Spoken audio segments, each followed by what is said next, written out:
Well, welcome everyone to Shabbat, and we have a presentation today and a teaching. This presentation here was impromptu, but it's been around for a while, so you may have seen it and may not have seen it. And it's regarding the new moon celebrations, Rosh Chodesh. Rosh Chodesh is one of the commanded feasts. As is Shabbat is a feast, the new moon, the Rosh Chodesh, the head of the month, is a feast, as well as the 7 feasts that we typically think of. We're going to look in here in Scripture and see what the references are. And basically I went through every reference made to Rosh Chodesh that there is in the Scriptures and either put them into categories or separate them out. And this won't take too awfully long, but we're going to dive into it right away. So, there's our shofar. Our theme scripture, Jeremiah 33:3, Yirmiyahu. Thus says Yahweh, call out to me, and I will answer you, and I'll tell you great things, hidden things of which you are unaware. Hosea, chapter 2, verse 11, if you want to turn there. I recommend it. So you can all find it in your scriptures and see how it reads in your version. And Hosea, we all remember Hosea because in English, because it's the book that's talked about Lo Ami, not a people. You'll be called not a people, Lo Ami. And we know that the northern kingdom that is, they're scattered across the face of the earth. Jezreel, as is described, Jezreel meaning in Yisrael in Hebrew, meaning Elohim sows, Elohim scatters, Elohim sows. So whenever He scattered us across the face of the planet, the northern kingdom as well as the southern kingdom, but He scattered us to the ends of the earth, and He said all nations, tribes, and tongues would be coming back from. And that His people would be Lo Ami, not a people, the northern kingdom. The southern kingdom was taken captive for 70 years. We know to Babylon, but the northern kingdom, the 10 northern tribes were scattered across the face of the earth, and in mass have not returned yet to the land. There's a smattering of people from there, here and there, but generally it was the southern kingdom, the Judah, Benjamin, and Levi that were taken captive for the 70 years, and then a lot of them returned. But generally, the northern kingdom, the 10 northern tribes have not returned. And why is that? Because Hosea, and this is a prophecy, and this is Yah speaking all chapter 2. We won't read all of the chapter, but pointing out this verse, and Yah speaking, He says, Yah, here is referring to I, will stop all her, meaning the northern kingdom. This is who's referring to people, Lo Ami, that are not a people, all her celebrations. Her yearly festivals, in other words, the 7 feasts, her new moons, that's Rosh Chodesh in Hebrew, her Sabbath days, stop observing Sabbath, all her appointed feasts. So all these feasts would be stopped, and we would not be observing them once again. And how many people can say that I came from not observing Shabbat to this walk? Okay? Because unless you observe the 7th day, Shabbat, your entire life, you definitely fit into this category. And this is what Yah said, prophesied. I might say that Hosea, or Hosea in English, the whole book is referring to the northern kingdom in generalities, and gets very specific and is very in-your-face language. And it's not just mild language. It's there that Yah is saying what would happen to us as He scattered us across the face of the earth. And remember, when He scattered us as seed sown, He scattered us not just randomly, but He scattered us as a farmer would sow seed. Okay, we're scattered as seed sown. So that He read very specifically where He wanted us planted, and each grain of seed fell into a particular place, and that's why you're where you are today here in the Houston area. Okay, so my screen's acting up again, so let me do this. So I will stop all her celebrations, her yearly festivals, all the new moons, all her Sabbath days, all her appointed feasts. At the same time, when He prophesied this, that they would stop, We know that other places he prophesies that we would return back. We would start observing the Shabbats. We would start observing the new moon festivals, feasts. We would start observing all the annual festivals, the 7 Moedim.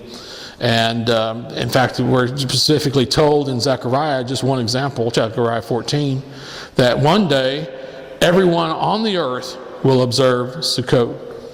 For just an example, as one of the feasts, the last feast of the year. That everyone will return and everyone will come up to Jerusalem to worship the King, Mashiach, Messiah, and that will be observed throughout the world. And it goes on very plainly and says several times, observe, keep the festival of Sukkot, keep the festival of Sukkot, keep the feast of Sukkot, keep the feast of Sukkot, 4 times in Zechariah 14 alone. So we are going to be observing all the festivals and feasts in the future. Today we'll cover some of the scriptures concerning the new moon celebrations found throughout the Torah, the prophets, and the writings. In Hebrew, the acronym Tanakh, Torah, Nevi'im, prophets, and Ketuvim, writings. And we'll also cover some of the scriptures concerning new moon celebrations found in the Brit Hadashah, the renewed covenant. That is the first century writings, or the New Testament, people refer to it. Let lights, and here's our first reference, let lights in the sky be for signs, seasons, days, and years. And this word seasons is moedim in Hebrew. Moedim, or it's plural of moed, or appointed time. It's moedim, so it's appointed times. It's also translated as appointed times. It's referring to the specific chagim.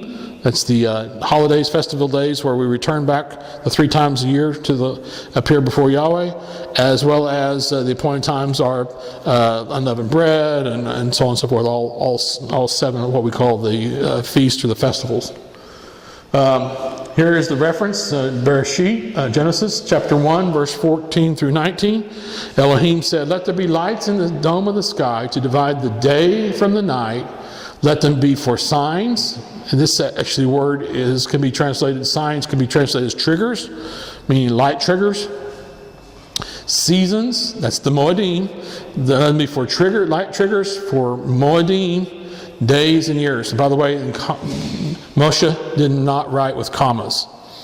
So the commas are added there to make it easier to understand in English or easier to read. But you can read it this way, let them be for light triggers of the Moedim and days and years. So you could tell the difference between when the day starts, when the day ends, when the year starts, when the year ends. When the Moedim, the Moedim are the feast days, the festival days, and these would be triggers, light triggers.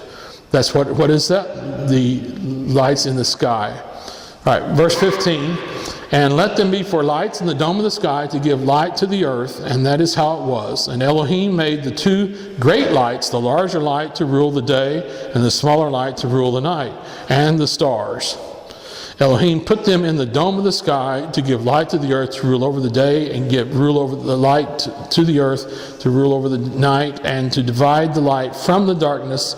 And Elohim saw that it was good, so there was evening, Tov in Hebrew, so there was evening and there was morning, a 4th day. Elohim made the moon for his appointed times. Now the way this works, for those who haven't seen in my presentations, is that I tell you what I want you to get out of the scripture, and then we read the scriptures to back it up, so you can see if it really does say what I said it says. And this is the point I want you to get out of this next set of verses, is Elohim made the moon for his Moedim, his appointed times, for his feast days. And that's how we determine when the feast days are, based on not just the sun, but the moon, here in this case. All right? Because we're counting the month. We're counting the month. By the way, I might make this point, as I teach this in other teachings, is that, and this isn't all we're going to get in, we're going to get into Lech Lecha, the Torah portion here later on. But this portion here is well, let's put it, let me jump there to this. Tehillim, Psalms 104:19. You made the moon to mark the feasts, the appointed times. And that's what the feast days are, the appointed times. This is an added word when it's in brackets. but it's referring to the Moedim specifically, the appointed times. This doesn't mean just, oh, Elohim stands up there in the sky and says, I think that next Tuesday, let's make that be an appointed time, or next Thursday, 3 weeks from now, let's make that an appointed time. He has set, when he flung the stars and the moon and the sun into the sky, the appointed specific times and days when we are to observe the festivals, the feasts. But we learn those, but Moshe did not name the months of the year. That was added Babylonian names, basically, generally, like Tammuz and different ones. But he said, this is the beginning of the year, the first of the year, the months of the year for you is Aviv, when the barley was in harvest and stuff. And he says that's the first month. Then you count the second month, the third month, the fourth month, the fifth month, the sixth month, the seventh month. And you count the days of the month. The first day of the seventh month is Yom Teruah, Feast of Trumpets. The second day of the seventh month, third, fourth, fifth, sixth, seventh, eighth, ninth, 10th day of the seventh month is Yom Kippur, the Day of Atonement, the Day of Covering. And then the 15th day of the month was the first day of Sukkot, or the Feast of Tabernacles. First day of temporary dwellings.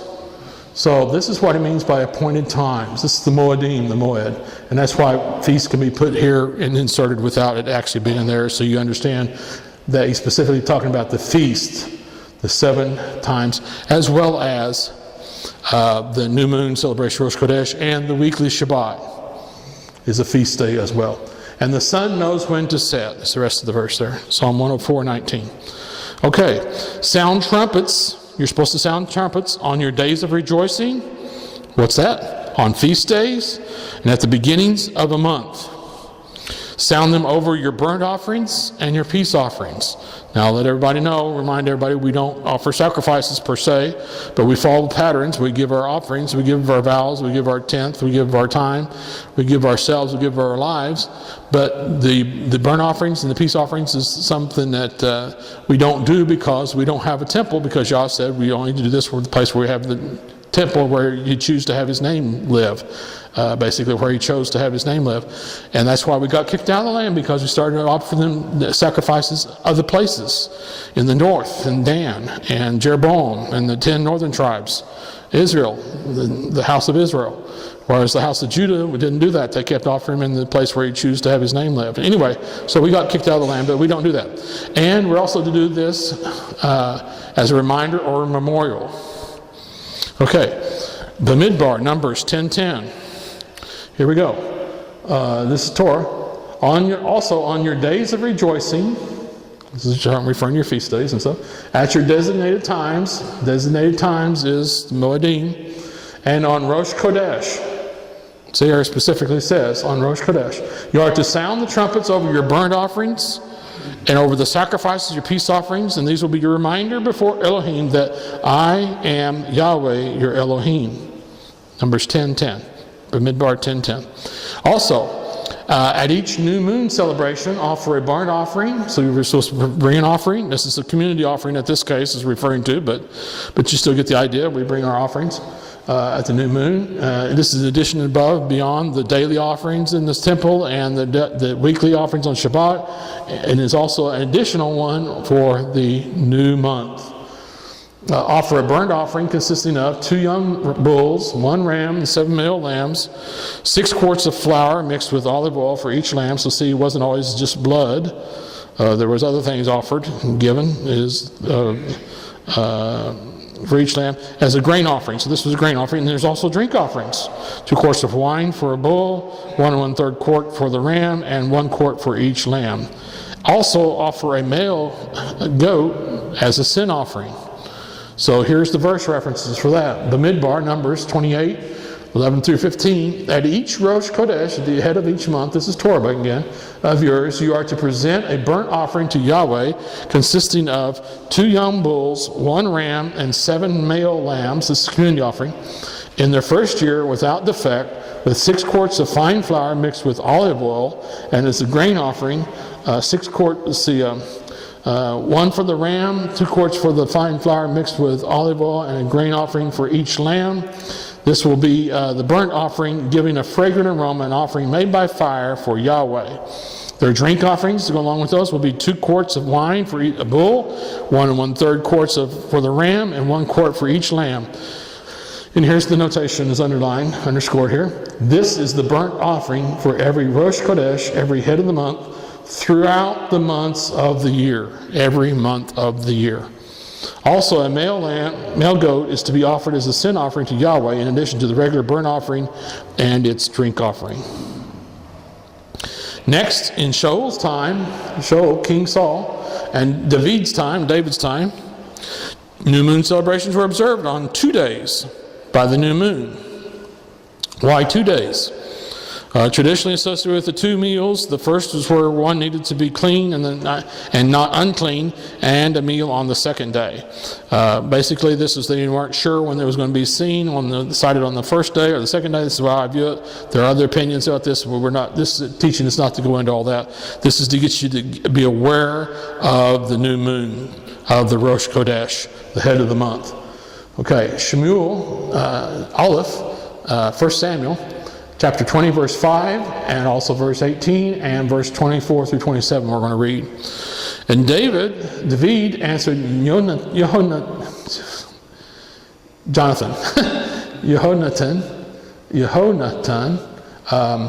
so I think that's how you say that. That's Jonathan. Look, tomorrow is Rosh Chodesh, the head of the month, the new moon. I ought to be dining with the king. Instead, let me go and hide myself in the countryside until the evening of the 3rd day. Now, we'll talk about the significance of that, why he was doing that here in a little bit. Verse 18, jumping down,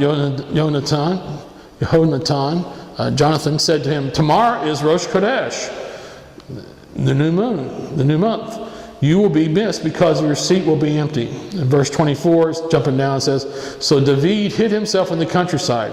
When Rosh Chodesh came, the king sat down to eat his meal. So see, they were observing this with a special assembly, a special meal, a special time set aside. Not 1 day, but 2 days. And the king sat next to his usual place, sat at his usual place by the wall. Jonathan stood up, and Abner sat next to Shaul.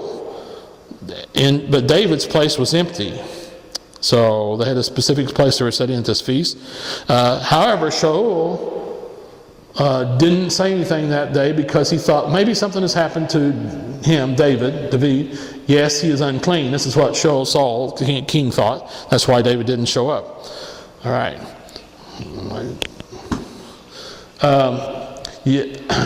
Yes, that's it. He says to himself, he isn't clean, so he was not ceremonially clean, so he could not come to the feast that day.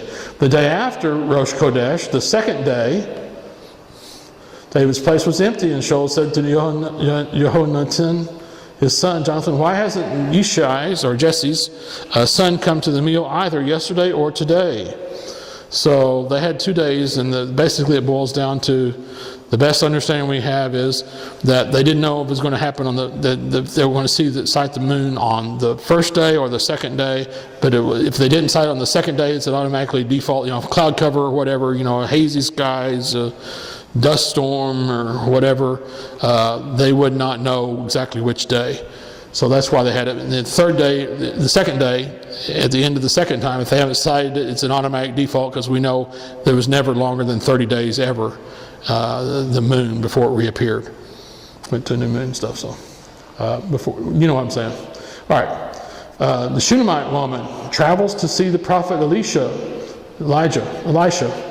because her son died. You say, what's the significance of that?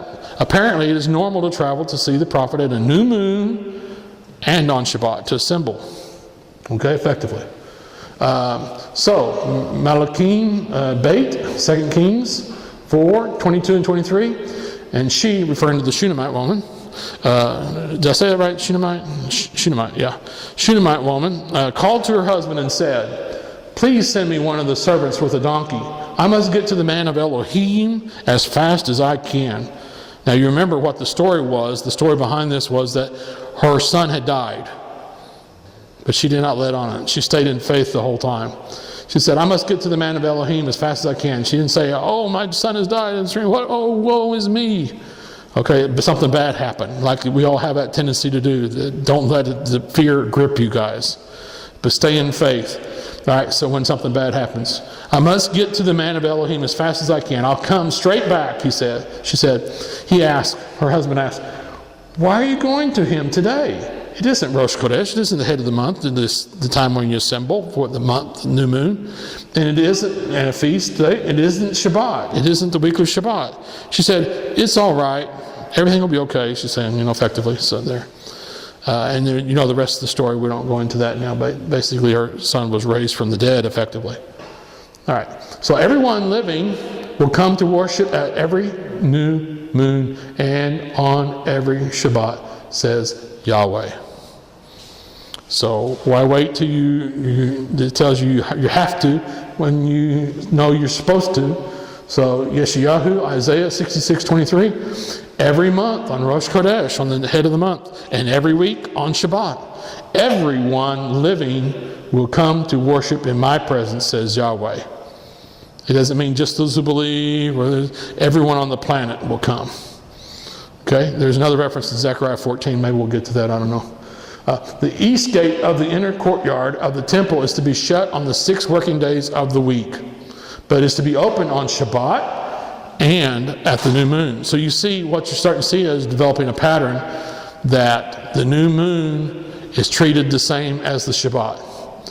Nowhere in scriptures it says a new moon is a Shabbat or a high Shabbat, but every place where it refers to Rosh Chodesh is referred to as the Shabbat. Is treated the same as the Shabbat on a new moon. Okay, the people are to prostrate themselves in worship. So we're supposed to assemble and worship at the gate before Yahweh on Shabbat and at the new moon, and offer a burnt offering on each. So you're supposed to come with an offering. All right, this is a community offering once again. Ezekiel 46, 1-3, and also verse 6. This is what Yahweh Elohim says. The east gate of the inner courtyard of the temple is to be shut on the 6 working days, but on Shabbat it is to be opened. The east gate, the eastern gate. But on Shabbat is to be opened. And on Rosh Chodesh, the head of the month, it is to be opened. Why? So people can come and enter. And the prince is to enter by way of the outer vestibule of the gate and stand by the support of the gate. The Kohanim, the priests, are to prepare his burnt offering and peace offerings. Then he is to prostrate himself, the prince, in worship at the threshold of the gate, after which he is to leave. But the gate is not to be shut until evening. And the people of the land are also to prostrate themselves in worship, to assemble in worship before Yahweh at the entrance to that gate on Shabbat and on Rosh Chodesh. On Rosh Chodesh, verse 6, it is to be a young bull, 6 lambs, and a ram, all without defect. So it's to be their best offering. They're bringing their best before Yah. Here we go. All right. As part of the punishment upon the house of Israel, the northern 10 tribes, exile from the land. It's a biggie, guys. That's a biggie. Exile from the land. You say, we're not blessed, or we're blessed where we are, but we're still in exile from the land. That's a biggie. Yahweh would end for a time their happiness, their feasts. Let's just put it, let's make this more real here, guys. Yahweh would end for a time our happiness, our feasts, our new moon celebrations, our Shabbats, and all our designated times. We didn't used to do any of those before we came into this walk. Hosea 2:11. Here it is. I will end her happiness, her festivals, Rosh Chodesh, and Shabbats, and all her designated times. That's not all he did, but he's very, very blunt language and very. Just read the book of Hosea. It's all about the northern kingdom being scattered and why, and what will happen. By this scripture coming up, that we can see that those who were observant of Yahweh's instructions did not buy or sell on a new moon or on Shabbat. Amos, chapter 8, verses 4 and 5. Listen, you who swallow the needy and destroy the poor of the land, you say, when will Rosh Chodesh be over so we can market our grain, and Shabbat when we can sell our wheat? So they're complaining, these people that are unruly and don't make even measures and stuff in the weigh scales when they're trading in the marketplace and stuff like that. They put their thumb on the scale, or they add a little piece of rock or something on the side, or do this or that, or just get it where it's not balanced. And anyway, in their weigh scales. Anyway, so they're saying, these people are standing around saying, when's Shabbat going to be over here so I can go out and sell my goods and sell my books and sell my wheat, or sell my what else is market our grain, and when we can sell our wheat, same thing, barley or whatever it is too. All right, so you measure the grain in a small ephah, but the silver in heavy shekels, fixing the scales so that you can cheat. So this is what people that do that are not following Torah to the letter. They're saying, where can we buy or sell? They're looking for the end of Shabbat and stuff like that. Here is another reference to use a little bit more descriptive, hopefully. Beginning from that Sukkot, all the offerings of the festival, and then on afterwards, offering all the prescribed offerings. So there was, in the days of the temple, when you'll see what I'm talking about here in a minute. There's daily offerings, morning and evening. This means afternoon. Basically after 2 o'clock, about 3 o'clock. New moons, Shabbats, and there were voluntary offerings that we brought in addition to the 10th and so on and so forth. All right. Ezra 3, 5 and 6, verses 5 and 6. Oh boy, okay, I didn't get plugged in. Daniel, could you help me with that? Plug that laptop in. It's be this cord right here. It run on battery. And we'll get that taken care of.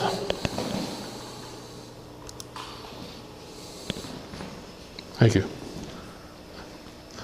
So this says that they observed the festival of Sukkot as was written. Now remember, Ezra and Nehemiah, they came back and they found the books of the scroll, and they realized they had not been doing what Yah had said to do. What was that? The feasts and the festivals and Passover and on and on and on and on. Can't think of it. Josiah. Josiah, and they discovered the book of the law and the temple, and they said, we haven't done any of this since the days of Joshua. And this is clear down in the days of Josiah. So anyway, in Ezra and Nehemiah. So when they discovered all this, they started to do what? They started to follow the Torah again. They observed the festival of Sukkot as was written, offering daily the number of burnt offerings prescribed for each day. Because remember, there was 12. Let's see, the 8 the first day, the second, 7, 9, 8, 9, 10, 11, 12 on the last day. So each of the days had to, and afterwards the regular burnt offering. So they did regular burnt offerings, and then on offerings for Rosh Chodesh, the head of the month, the new moon, and for all those designated times, the Moedim set apart for Yahweh. All the feasts, they started observing them all again, and during offerings and stuff, and doing what Yah said to do.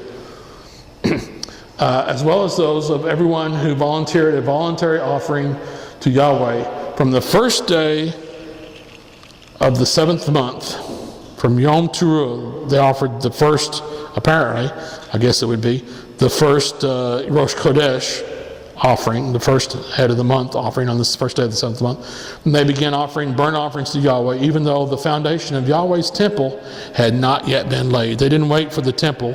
They had the place, but they didn't wait for the temple to be rebuilt, which took, however many years it was to rebuild the temple. But they started offering offerings.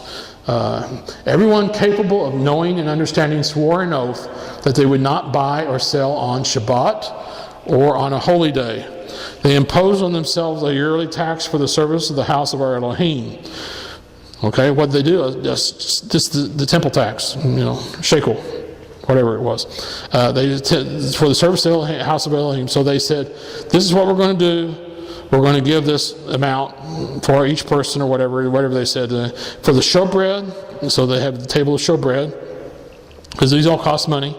For the regular grain offering, for the regular burnt offering, for the offerings on Shabbat, for Rosh Chodesh, the new moon offerings, at the designated times, and at the other holy times, for the sin offerings of Israel, and the work connected with the house of Elohim. So here it is, Nehemiah 10, 28 through 33. Everyone capable of knowing and understanding, this is what they're saying, basically saying everybody, okay, joined their kinsmen and their leaders in swearing an oath, accompanied by a curse in case of non-compliance, as follows. They said, this is what they're imposing upon themselves. We will live, well, let's do the right hand. We will live by Elohim's Torah given by Moshe, the servant of Elohim, and will perform and obey all the mitzvot, all the commandments, instructions, the rulings and laws of Yahweh, our Adonai, our master. We will not give our daughters as wives to the peoples of the land, the non-believers effectively, or take their daughters as wives for our sons, non-believers. Okay. If the peoples of the lands bring merchandise or food to sell on Shabbat, we will not buy from them on Shabbat or on a holy day, meaning Rosh Chodesh or a festival, feast day, first day, eighth day, Sukkot, so on and so on. We will forego planting and harvesting our fields during the 7th year, the Shemitah, and collecting debts then. We won't be collecting debts on the Shemitah. We will impose on ourselves a yearly tax of 1/3 of a shekel. So an annual tax of 1/3 of a shekel, 1/7 of an ounce of silver. So it's minimal. In today's language, you would be talking about 1/7 of an ounce. An ounce is $30-some. So say it was $35, 1/7, that'd be $5. Annual tax for the service of the house of our Elohim. So they're going to start contributing to the Elohim, the house of Elohim, the Mikdash, in the temple.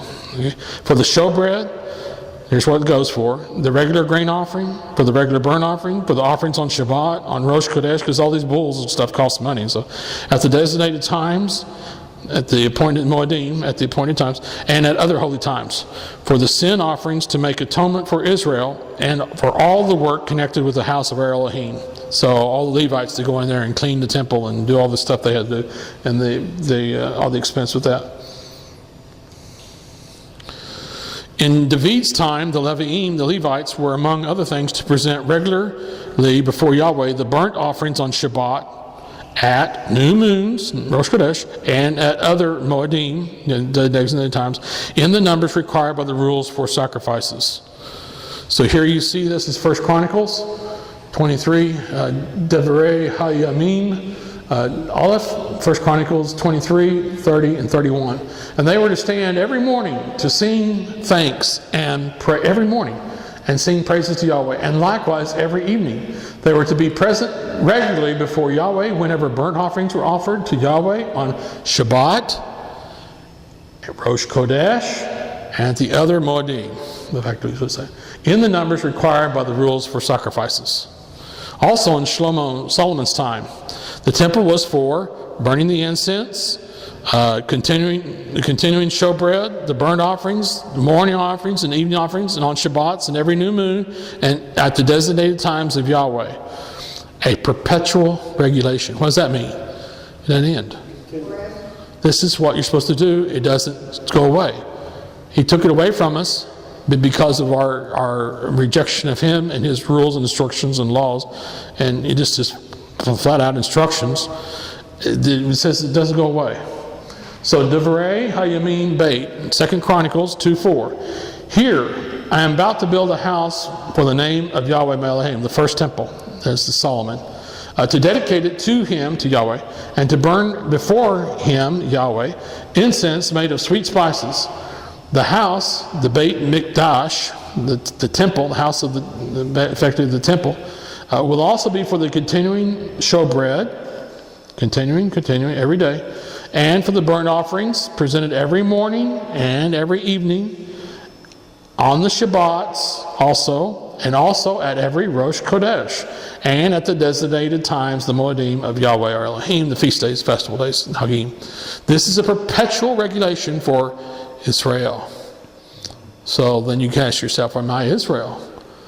And I ask yourself, do you ever know anything that the children of Elohim were called something other than the children of Israel? The children who struggled with Elohim, that's what effectively means, children of Israel. And no, they never were. You say, what about the Brit Hadashah? Well, that's another teaching, but effectively, no. You're grafted into Israel. Remember the Commonwealth, and so you are Israel today. In Hezekiah's time, the Kohanim, the priests, and the Levites, the Leviim, were reestablished as before. And in addition to offering other things for the burnt offerings on Shabbats, new moons, the designated times in accordance with the Torah of Yahweh. Interesting, in accordance with the Torah of Yahweh. So that's very specific. Devarei Hayamim Beit in 2 Chronicles 31:3. He determined a portion of the king's property to be given for the burnt offerings, that is, for the morning and evening burnt offerings, and for the burnt offerings on Shabbats, Rosh Chodesh, and designated times, the Moedim, as prescribed by the Torah of Yahweh.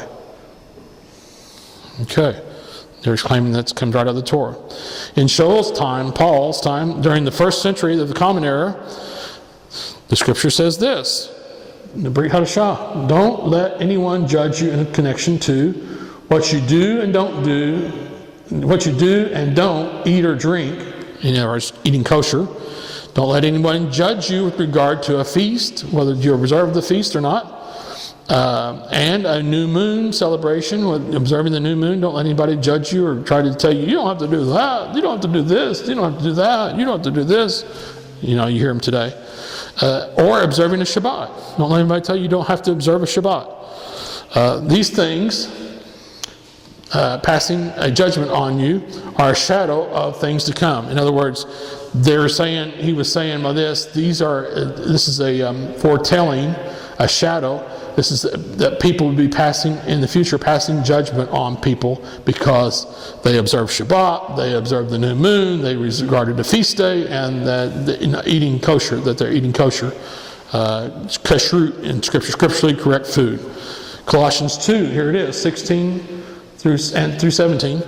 So don't let anyone pass judgment on you in connection with eating and drinking, that's kosher foods, kashrut, scripturally correct food, Leviticus 11 and Deuteronomy 14, for those who don't know, or in regard to a feast, or a Rosh Chodesh, or a Shabbat. These are a shadow, these being passing judgment on you, are a shadow of things that are coming, but the body is of Messiah, Mashiach. Jeremiah 33:3, thus says Yahweh, call out to me, and I will answer you, and I will tell you great things, hidden things of which you are unaware. And you guys just survived the new moon celebrations, Rosh Chodesh. So, all right, give yourself a hand, please, everybody. I used to wake up, pinch yourself, wake up. All right, so now we're done with that, and we're going to pause the recording, and then we're going to start Lek Lekah.